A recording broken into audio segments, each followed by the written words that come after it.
Hello my scrappy friends and welcome to my channel today. Today I have another share for Anna's Craft Cupboard, and this time it is using the October inspiration board designed by, I cannot remember. I will make sure I leave that in the comments somewhere. And this is the page that I've created.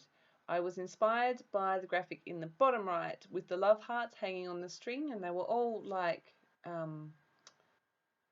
a smaller one inside a bigger one inside a bigger one, and so I've cut that on my Cameo using Vicki Boutin paper. It's the one that's got the rainbow honeycomb all over the back. I think it's called Queen Bee maybe, and on the other side it's a really dark navy blue. It looks black in some of the photos, but it is a dark blue. I was also really inspired by the colours, so you can see here I am using some Lindy's Magical Shaker, and I am just sprinkling the colour onto the page and then adding splatters. I've done nothing to the background.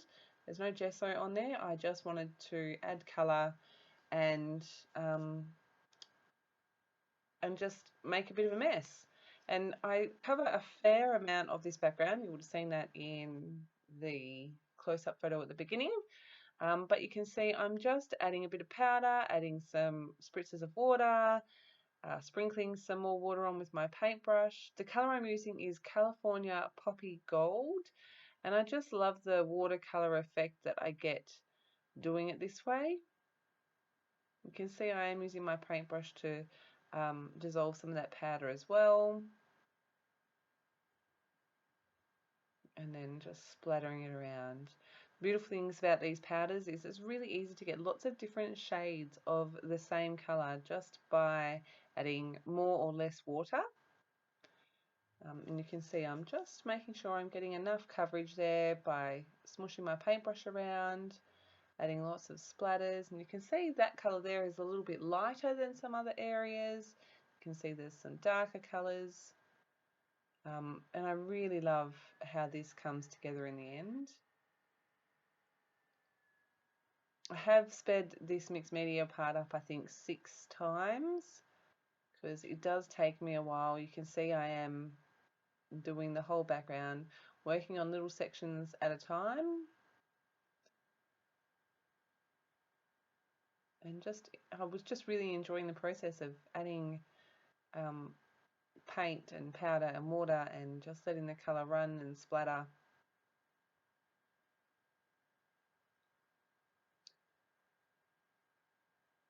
I do bring my cut file in to check how much I've got covered. I can't remember if I left that part in or not, and then I do go back in and add a bit more, I think, to that top left hand corner.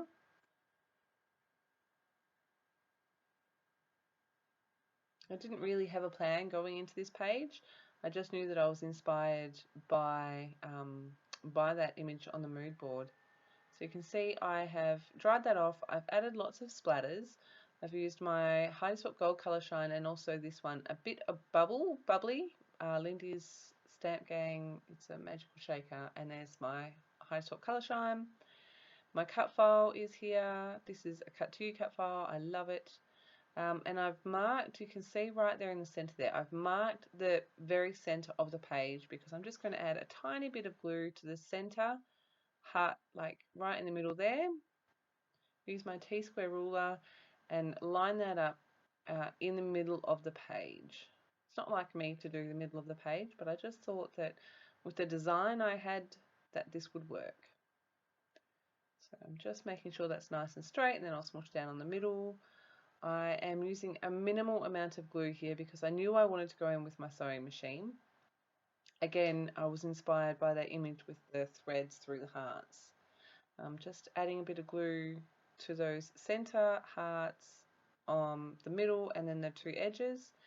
And this is the photo I'm scrapbooking. It's me and my nephew on his 2nd birthday. I was rather impressed I was able to grab hold of him long enough to get a kiss and a smile from him. But you can see there I've stitched through all of those hearts. I've used my sewing machine and some gold thread, and I've just made the stitches so that they start and end in different places, just for a little bit of extra interest.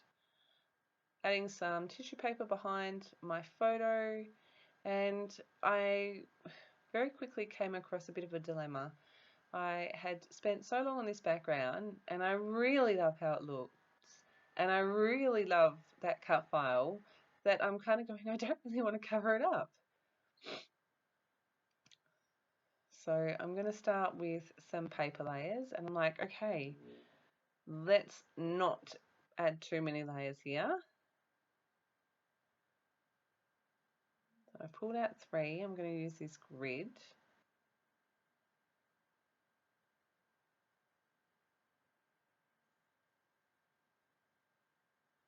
I wanted to make sure that I got the card to tear the right way. This is the same pattern paper that I have used on the cut file, obviously in the 6x8 size. Decided I wanted these to be a little bit smaller, different in size. Just using my giant scissors, which I love. And I decided at this point that I was going to make my layers a bit messy and a bit just messy and interesting.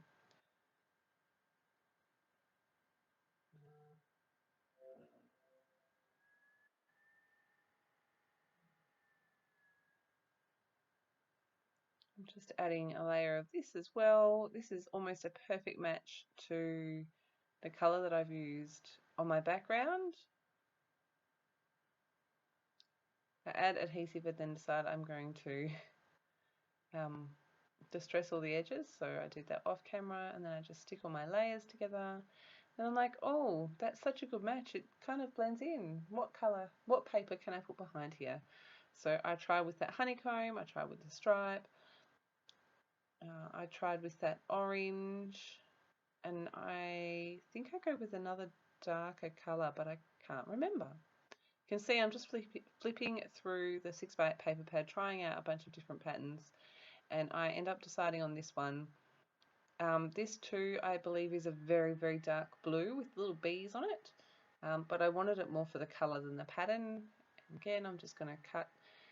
So with all my messy layers behind my photo, I have made this one so it covers the whole back of the photo and all of my layers, and I stuck that down. And so here I'm kind of going, I don't want to cover up too much of this cut file. Maybe I can tuck it in, and then I'm like, you know what, just put it on top. Just cover up a little bit, don't add too much embellishments, you'll be fine. So I really like this title. The word moments is gold, but it's kind of holographic gold, and it's really awesome. I really love it. But I did find that I was struggling a bit because of the weird shape that it is. So you'll see what I do with that in a minute. And you can see I'm trying to bring in a couple of florals here. I start with that that big one with the blue, and I like it, but I didn't really want to introduce extra colours. So I'm flipping through, what am I flipping through? Stickers, I think, because I don't think I bought the ephemera for this collection. I did get the little booklet of 8 sheets of stickers, which is what I'm going through. And so you can see I'm trying again with that other blue colour, add in a couple of leaves. I'm liking this better, but I still don't love it. But that first flower cluster I put in, looking at it now, I really like it.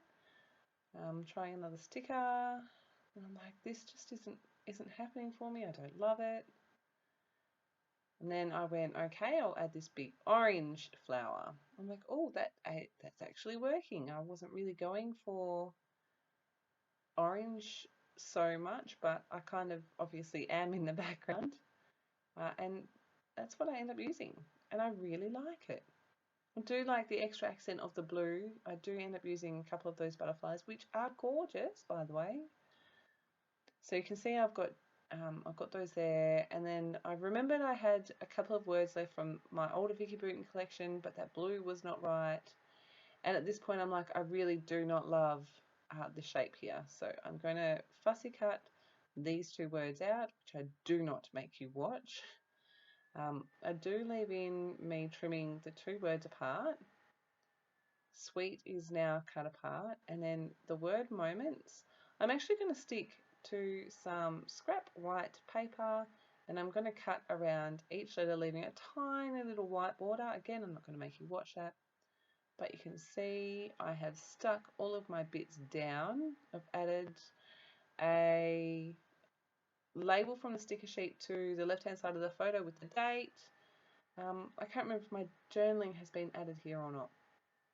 But then I decided that I wanted a little bit of grounding around the edges of the page. So this is what I cut my cut file on. And I am literally going to hack into the four sides of this page just to add a little bit more texture and colour. And I really like how this comes together. So you can see I'm not really paying too much attention to exactly how I'm cutting. I am aware of which corner I'm cutting, and I'm trying not to make them all look identical. So I've trimmed those all out. I think I'm working on Basil Marshmallow cardstock as well, just by the way. And here I am sticking that down. I'm like, yep, I really like how that looks. I'm going to add adhesive to my white cardstock, which I do not make you watch because this was a bit of a job getting that to line up properly. I did have to use my trimmer to just square it up again. Just messing up those 4 little extra textury fun bits. Going to give you, I think, a close-up. My journaling, I've added a couple of gold thread bundles as well. My journaling on here basically says it's a wonder that I can get any time in with this child when my children are around. He absolutely loves his big cousins. He thinks they are the best in the world. And the fact that I was able to get a hold of him, I do have to chase him and pick him up and say, give me a kiss and a cuddle. And then half the time that he's trying to do that, like the second he's giving me a kiss, he's off again. But he's little enough that I can still catch him and hold him. So I'm going to call that an auntie win. Anyway, that is my share for the October inspiration board for Anna's Craft Cupboard. This was super fun to play along with. I'll make sure I leave a link below to the Anna's Craft Cupboard community on Facebook, which is where you need to load up your take on the challenge. Love to see what you create. And I hope that you've enjoyed this. I will be back again soon with another share. Have a fantastic scrappy day.